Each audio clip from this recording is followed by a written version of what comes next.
Star Wars 7x7 episode 2322. Today we are going to continue our conversation about From a Certain Point of View, which is the 40th anniversary celebration of The Empire Strikes Back. And we're going to concentrate on a particular segment of the book, which relates to a particular segment of the movie, and that is the Battle of Hoth. Punch it.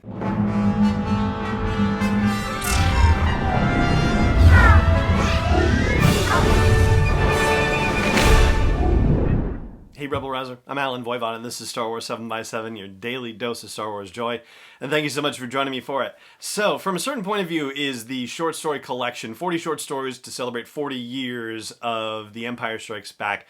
Good fun. We did the non-spoiler review of the show, of the book, of the short story collection on the show yesterday, and today we're going to talk about a significant chunk of the short story collection, which is in and around the Battle of Hoth. Now, in full disclosure, I think I've said a time or two on the show and also on other podcasts where I've been lucky enough to be a guest, that the Battle of Hoth is without question my favorite sequence in all of Star Wars. The first 30 minutes of The Empire Strikes Back, just love, love, love it. Absolutely love it. So, of course, it would be, much to my joy that the first 12 stories, yes, the first 12 of the short story collection involve the Battle of Hoth in one way or another. Or revolve around those first 30 minutes of the movie, I should say, perhaps. And the whole thing about Star Wars that we talked about yesterday, about them, giving details to the deepest characters and whatnot, well, that basically happens a lot in short story collections like these, because that's kind of the joy of it, of seeing these things from other people's perspectives. And there are some perspectives with which you're familiar in The Empire Strikes Back, like Zev, who is Rogue 2, the pilot who finds Han and Luke when they're out on the Hoth wastelands overnight, or Torrin Farr, who is the person saying stand by ion control and directing them to fire at the Star Destroyers, right? So these are characters who have lines in The Empire Strikes Back. They're not completely unknown. And I suppose I shouldn't just focus on the Rebel side, even though that's what I want to do, but there are actually some kind of big names that we get in the Imperial side of the house, specifically General Veers and Admiral Ozzel, right? They get their own stories, so we get high up on the chain of command on the Imperial side of things. We don't necessarily get high up on the chain of command on the Rebel side of things. And as far as creature stories go, well, we talked about the Catherine Valenti story yesterday about the Exogorth.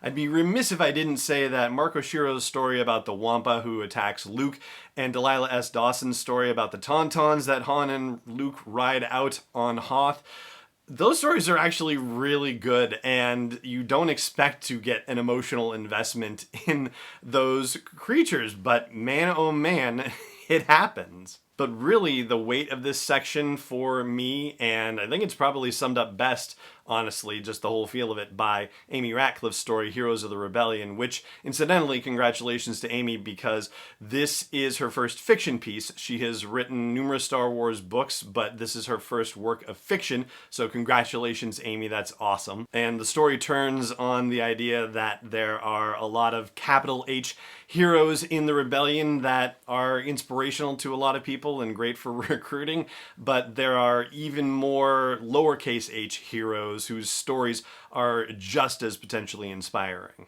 Now, I do want to give a couple of last shout-outs here as well, but before I do that, the quick public service announcement. Yesterday, I mentioned how the authors are donating their proceeds to First Book, and Penguin Random House Audio and Disney Lucasfilm are also making donations to First Book. So here's the deal with First Book. First Book believes that education is the best way out of poverty for children in need. First Book aims to remove barriers to quality education for all kids by making everything from new, high-quality books and educational resources to sports equipment, winter coats, snacks, and more affordable to its member network of more than 500,000 educators who exclusively serve kids in need. And you can learn more about their mission at firstbook.org. All right, so the couple of other shout-outy things.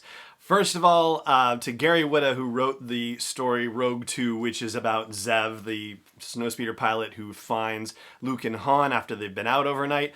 Gary Whitta, by the way, is the author of the first draft of Rogue One, and so there's a history of the creation of Rogue Squadron and references to Rogue One in there, and actually there are a few references to Rogue One in the other Hoth Rebel-related stories too. And the other one is A Naturalist on Hoth by Hank Green, which is the story of the scouting party that is looking to make Echo Base a habitable establishment for the Rebel Alliance, and what happens with the ecologists and meteorologists and the team that goes to track Tauntauns to try to find a place for the Rebel Alliance to set up, and how his views on the whole thing evolve over time is really well done too. So great story. And that is where we're going to leave things here for today's show. Thank you so much for joining me for it, as always, and may the Force be with you wherever in the world you may be.